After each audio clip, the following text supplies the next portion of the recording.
E aí, já deu tempo? Estamos todos tranquilinhos agora e vamos para a nossa aula de história? A vida no século do ouro. Pessoal, dessa vez a tia Lúcia passou para vocês. Primeiro vocês vão ler os textos das páginas 70, 71 e 72. E a tia Lúcia disponibilizou também a 73 do livro de história Escola é Nossa, tá? Vamos observar as imagens, as legendas que acompanham as fotos, as gravuras e os mapas. E dessa vez nós precisamos treinar um pouquinho a nossa escrita, né? Que tá ficando muito confortável. A gente só marca xizinho, pouco escreve, né? Mas a gente precisa treinar isso também. Então, o que a tia Lúcia fez? Dessa vez, nós vamos copiar as perguntas e respondê-las no caderno de acordo com o texto lido, tá? Coisas que a gente estava fazendo bastante na sala, né? Coisas que são importantes que a gente treine, porque a gente vai precisar disso, né? Dessas habilidades o ano que vem, tá certo? Então, nós vamos lá para o texto das páginas 70, 71 e 72. Vamos lá? Opa, vamos começar lá, aqui.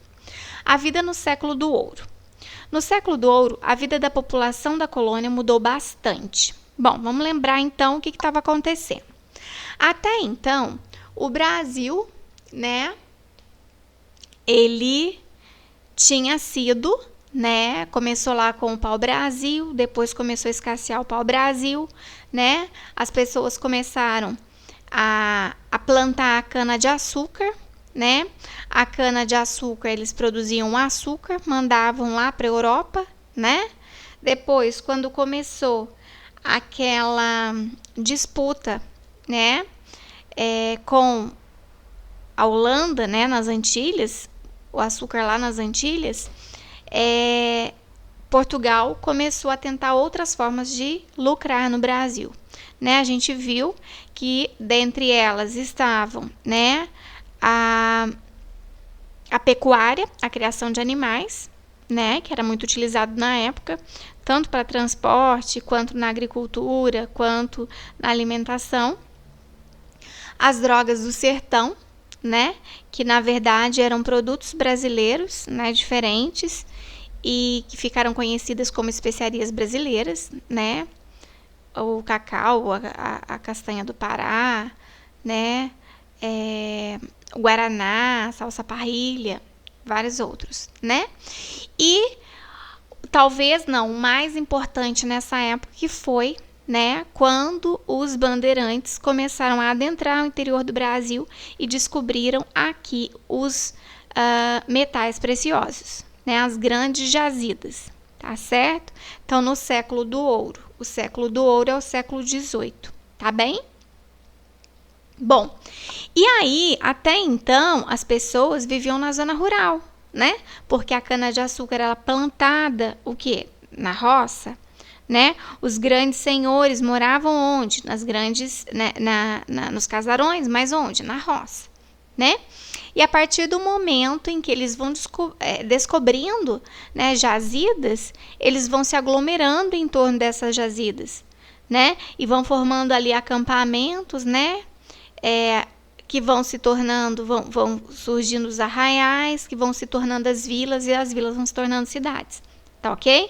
Então, olha só, as mudanças trazidas pelo ouro deram um caráter urbano ao povoamento que se formou em torno das jazidas.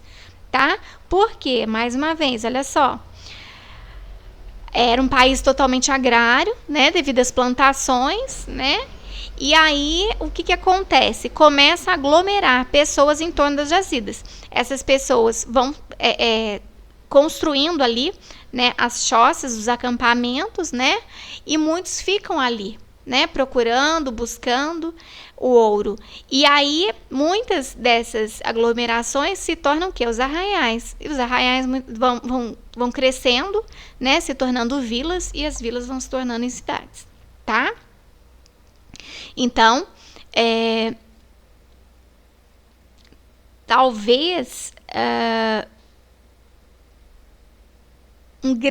vamos dizer assim, a característica mais importante aqui, né, seja o caráter urbano, né, que o ouro, que a mineração deu ao Brasil, vamos dizer assim, tá certo?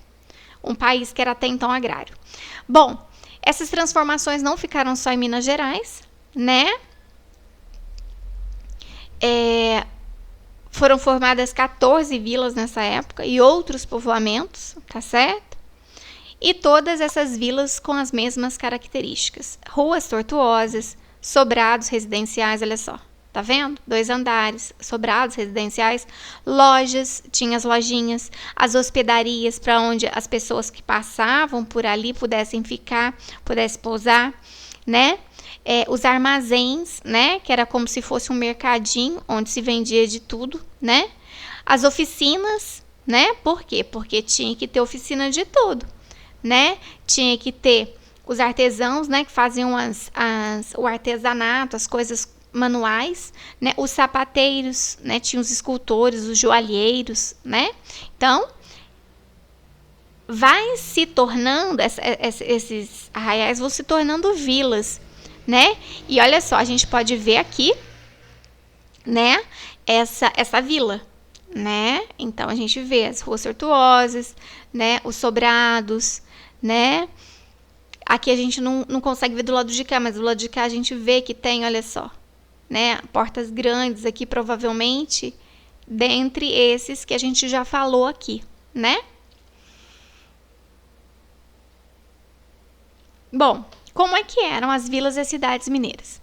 Então, eu já falei, comentei com vocês que muitos arraiais, né, cresceram e foram transformados em vilas, depois em cidades.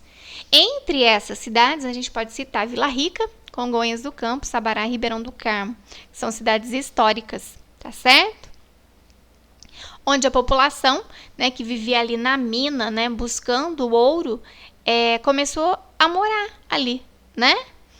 E essas vilas foram crescendo, né? Foram crescendo, se tornaram cidades, tá certo? Bom, a maior parte da população, né, vivia ali em torno, né? Se tornou o quê? Urbana. Por quê? Passou a viver próxima ali de onde o ouro foi encontrado, tá certo? E ali começou a formar um aglomerado. E aí, aqueles centros, né, que a tia Lúcia comentou com vocês, as oficinas dos sapateiros, dos escultores, ficava tudo ali. Então, começou a se tornar o quê? Urbano, tá certo? Como que eram essas vilas e essas cidades? Então, tinha geralmente coisas específicas. Tinha uma praça, né? Onde, ao redor dessa praça, tinha lá a igreja, né? Tinha os prédios públicos, né? A cadeia, a câmara.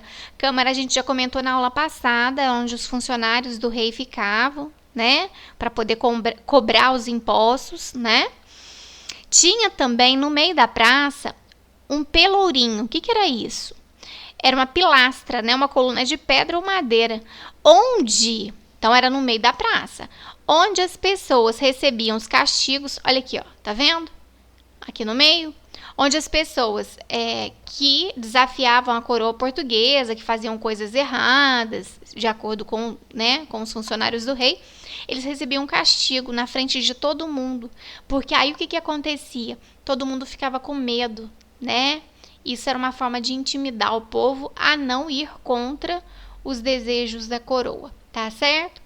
Aqui também eram anunciadas as ordens, né, da coroa portuguesa no Brasil, tá certo? Então, isso tudo aqui no Pelourinho, ó. Então, olha, uma praça, né, onde ficavam as igrejas, ficavam os prédios públicos, né, e ali no centro o Pelourinho, tá bem? Bom, como que era a população mineira, né? A população que vivia ali naquelas cidades, né?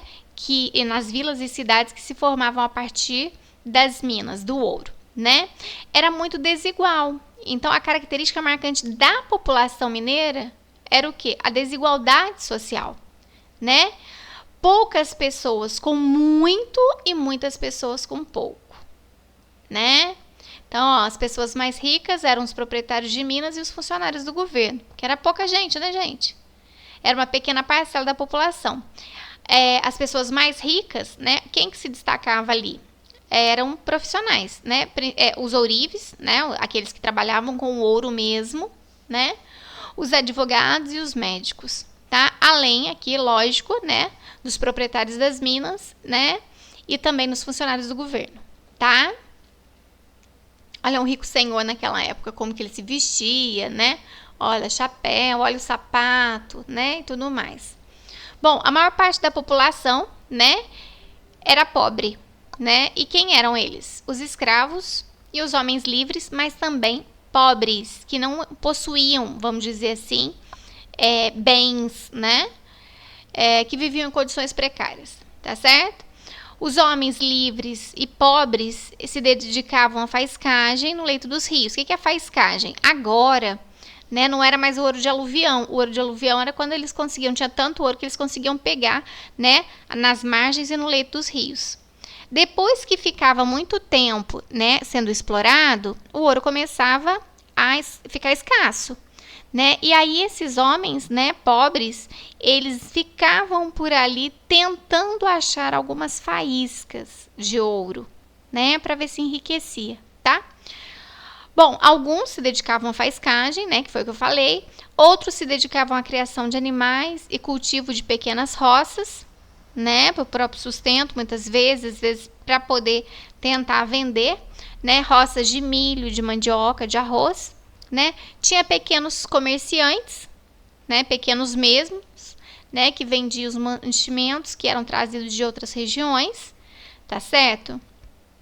Tinha os escravos, né, que trabalhavam na extração, né, dos minerais preciosos, trabalhavam também em tarefas domésticas, né, nas casas das pessoas, né, trabalhavam no transporte das pessoas, tá, e muitas vezes como vendedores ambulantes, né, saíam para a rua para vender coisas, tá. Outros trabalhavam nas oficinas dos senhores, né, então tinha a oficina do sapateiro? Tinha, mas quem trabalhava lá? Os escravos. Tinha alfaiate? Tinha, mas quem que ajudava lá? Os escravos, né? E tinha também aqueles escravos que estavam alforriados, ou seja, que estavam livres. Como que eles conseguiam a alforria, né? Eles conseguiam, se eles tivessem dinheiro para comprar a liberdade, tá? Que muitas vezes eles trabalhavam, né? E corriam lá tentando achar o ouro para poder comprar a própria liberdade, ou se de repente o dono dele, né, gostasse tanto dele assim, que resolvesse assim, não, vou te dar um presente, vou te dar sua alforria. Aí ele era alforriado, tá? Caso contrário, ele era escravo e tinha que cumprir tudo que o patrão dissesse, tá? Bom, os tropeiros nessa época, eles foram muito importantes, tá? Eles eram responsáveis pelo abastecimento das regiões. Então, na época, a maioria das pessoas que estavam ali nas minas tinham interesse o quê? De procurar ouro e enriquecer. Claro que não foram todas as pessoas que conseguiram, né? A maioria não conseguiu, mas elas iam nessa intenção, com essa vontade. Com isso, não eram muitas pessoas que trabalhavam ali, né? Na agricultura, né, na pecuária, que produziam coisas que eram necessárias para as pessoas na época. Então, muitas vezes, os tropeiros, né, eles compravam coisas em outros locais e passavam por ali, né, por essas pequenas cidades, para poder vender, tá certo? Então, eram eles que abasteciam as regiões das minas. Então, os tropeiros, né, viviam em tropas, tá certo? E tropas de quê? De mulas, né? Então, o uso de tropas de mulas no Brasil foi bastante expressivo, principalmente no século XVIII, por conta disso que a tia Lúcia comentou. Com o advento de novos meios de transporte, então está começando agora outros meios de transporte, nos séculos seguintes, essa atividade perdeu um pouco a força, mas não deixou de ser importante em muitas regiões do nosso país. Agora, vale a pena ler isso aqui, porque eu acho fantástico toda vez que eu leio. Tá? Então, a tração animal, né, a força animal para fazer, né, para ajudar no arado, para ajudar no transporte e tudo mais, perdurou por muitos anos antes do processo de mecanização da agricultura, a partir do último quarto do século XX. Ainda hoje, o rebanho Muar, que é de mulas, né, aqui, ó, é um dos maiores do mundo, tá? O rebanho Muar do Brasil. E por incrível que possa parecer, em nossos tempos de avanços tecnológicos, né, atualmente ainda, uma boa mula domada pode valer tanto ou mais que um carro popular. Então, vocês imaginam, gente, um carro popular o quê? 30 mil reais? Então, uma mula no valor de 30 mil reais, pensem bem, né? Então, a gente começa a pensar, né, que nem tudo é só tecnologia, né? Existem lugares ainda, né, que eles utilizam ainda as mulas, né? Tanto no transporte. No Nordeste a gente vê muito falar das mulas, né? Eles cuidam muito, tem até competições, né? Desfiles e tudo mais, tá certo? Bom, mas então vamos lá. Voltando aqui, né? Então, ó, o país até então era essencialmente rural. Então, viviam na roça, né? A plantação da cana, né? Os engenhos, as fazendas. As mudanças trazidas pelo ouro deram um caráter diferente ao povoamento que se formou em torno das ilhas. Qual foi? Né? Então, a gente viu que foi o quê? A urbanização, né? Muitas vilas, né, se tornaram o quê? Muitos locais se tornaram, as pessoas se tornaram urbanas, foram viver lá, tá certo? Como que eram as vilas e outros povoamentos que surgiram no século XVIII? Bom, a gente viu, né, que as ruas eram tortuosas, a gente viu que tinham, como que eu posso dizer? Que tinham sobrados, não é isso? A gente viu também que havia muitas oficinas, né? Havia hospedarias, armazéns, não é isso? Então, era dessa forma que surgiram, né, as vilas e os povoamentos da época. Quais eram as oficinas que existiam? A Tia Luz acabou de falar, né? Tinha lá as oficinas de artesanato, né? A sapataria, né? Onde os escultores trabalhavam, os joalheiros trabalhavam, é isso? Cite alguns arraiais que surgiram na época do ouro e depois transformaram em cidades. Aí a gente comentou também, né? Vila Rica, Congonhas do Campo, Sabará, Ribeirão do Carmo. Como eram as vilas surgidas nessa época? Elas tinham uma praça no centro, né? Tinham igrejas, né, que ficavam direto ali para a pracinha. Tinham prédios públicos, né? Tinha a cadeia, tinha a Câmara Municipal, onde os funcionários do rei trabalhavam. E ao centro da praça a gente viu que tinha o pelourinho, né? E o que era o pelourinho?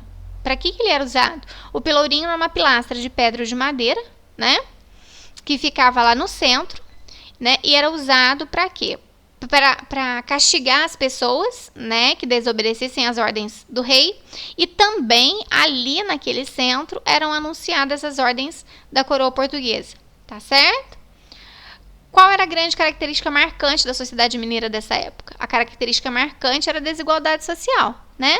Tinha muita gente com muito pouco, né, vivendo em condições precárias, e poucos com muita coisa, né? Como era formada a maior parte da população, né? E como que eles viviam, né? A maior parte da população era composta por escravos, né? Homens livres pobres, não é isso? Como eles viviam? Eles viviam da faiscagem, né? Tentando enriquecer com faíscas de ouro, né? Outros viviam da criação, né, da pecuária, criação de animais, né, ou da agricultura, cultivo de pequenas roças, não é isso? E tinha os pequenos comerciantes também, que viviam da venda, do comércio, né? O que os comerciantes daquela época vendiam à população? Eles vendiam mantimentos que eram trazidos de outras regiões, né? Como a gente já falou, eles não conseguiam produzir tudo, então muita coisa tinha que vir de outros lugares. No que os escravos trabalhavam, né? Então, a gente tinha ali, né, os escravos que trabalhavam na extração do ouro, né? Tinha aqueles que trabalhavam nas casas, né? Realizando tarefas domésticas, outros que transportavam pessoas, outros que eram vendedores ambulantes, outros que trabalhavam em oficinas, não é isso? No que eles trabalhavam, comentei, e como o escravo conseguia sua alforria. Então, ele conseguia de duas formas, ou melhor, de uma das duas formas. Ou ele conseguia, né, uma riqueza, né, um ouro, alguma coisa do tipo, para poder comprar a liberdade dele, ou se o patrão dele resolvesse dar uma carta de alforria, né, resolvesse, vamos dizer assim, presenteá-lo com a liberdade, né, somente dessas duas formas eles tinham para conseguir a alforria, tá certo? Bom, pessoal, depois que vocês fizerem, né, vocês vão copiar bonitinho no caderno ali a pergunta e vão responder bem caprichado, pula a linha, copia o número 2 e tudo mais. E assim nós vamos até o último. Depois vocês tirem fotos e mandam para a tia Lúcia. Tenta tirar fotos que eu possa visualizar, tá bom? As respostas, porque senão fica embaçado, eu não consigo ver, tá bom? Mas depois, de qualquer forma, eu mando o gabarito, tá bem? Então, olha só, um super beijo para vocês. Espero que vocês tenham compreendido, né? Qualquer dúvida pode me mandar, pode me perguntar.